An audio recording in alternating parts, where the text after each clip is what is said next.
शिव ओम विवाह क्रिएशन में आपका बहुत बहुत स्वागत है।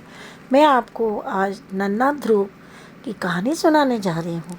राजा उतानपाद की दो पत्नियाँ थी, सुनीति और सुरुचि। पहली पत्नी सुनीति के पुत्र का नाम ध्रुव था और दूसरी पत्नी सुरुचि के पुत्र का नाम उत्तम था। सुनीति एक कबीले के सरदार की पुत्री थी, जबकि सुरुचि के पिता एक धनवान राजा थे। आगे चलकर राजा का बड़ा पुत्र ध्रुव ही राज्य का अधिकारी बनेगा। इस सोच के कारण सुरुचि ध्रुव से ईर्ष्या करती थी। राजा सुरुचि को बहुत प्यार करते थे। इसी बात का लाभ उठाकर उसने सुनीति और ध्रुव को महल से निकलवा दिया। राज्य के बाहर सुनीति ध्रुव के साथ एक झोपड़ी में रहने लगी। वे प्रतिदिन पुत्र ध्रुव को नारायण भगवान विष्णु की कहानियाँ सुनाया करती थी। एक दिन ध्रुव अपने पिता से मिलने महल गया। वहाँ उसने उत्तम को अपने पिता की गोद में बैठा देखा। ध्रुव ने अपने पिता से उसकी गोद में बैठने की आज्ञा मांगी।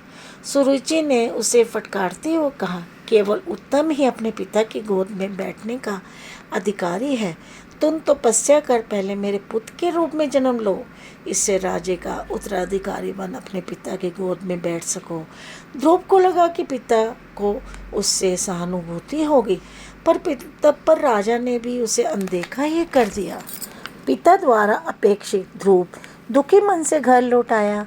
रोते हुए उसने अपनी माँ के साथ सुरुचि की फटकार तथा पिता की अपेक्षा के बारे में बताया।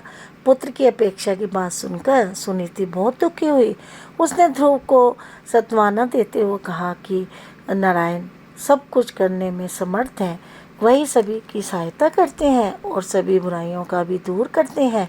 अपने माता की बातों को सुनकर ध्रुव प्रसन्न हो गया। उसके चेहरे पर शांति और दृढ़ निश्चय झलकने लगा। नारायण में उसे अथाह श्रद्धा और विश्वास था। उसने भगवान विष्णु की तपस्या करने का निश्चय किया। अपने पुत्र को दृढ़ निश्चय को देखते हुए सुनीति ने उसे समझाया, पुत्र ये इतना सरल नहीं है। पर दृढ़ निश्चयता ध्रुव ने अपनी माँ को चिंता नहीं करने की सलाह दी और उसकी अनुमति और आशीर्वाद लेकर तपस्या करने के लिए घर छोड़कर चला गया। भूखा प्यासा ध्रुव बस नारायण के नाम को जपता हुआ दूर घने जंगल में जाकर तपस्या करने लगा। कई दिनों के बाद इधर उधर जाते हुए नारद ने ध्रुव को नारायण के नाम का जाप करते देखा। ध्रुव की बात सुनकर उन्होंने उसे समझाते हुए कहा, पुत्र घर लौट जाओ, तुम जैसे नन्हे बालकों के लिए जंगल सुरक्षित नहीं है। ये सुनकर ध्रुव ने नारद से पूछा, आप मुझे बतलाइए कि मैं नारायण को कहाँ पा सकता हूँ। तब दृढ़ प्रतिज्ञा ध्रुव को नारद ने ओम नमो भगवते वासुदेवाय का मंत्र दिया। ध्रुव ने नारद मुनि को धन्यवाद दिया और उसके मंत्र का जाप आरंभ कर दिया।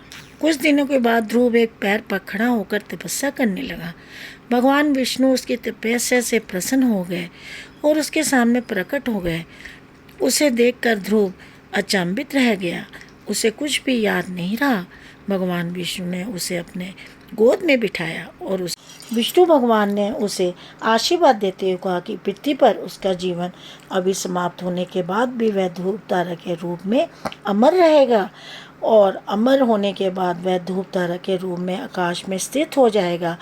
वह आज भी आकाश में ध्रुव तारा के रूप में स्थित है और समुद्र में नाविकों को मार्गदर्शन भी करता है।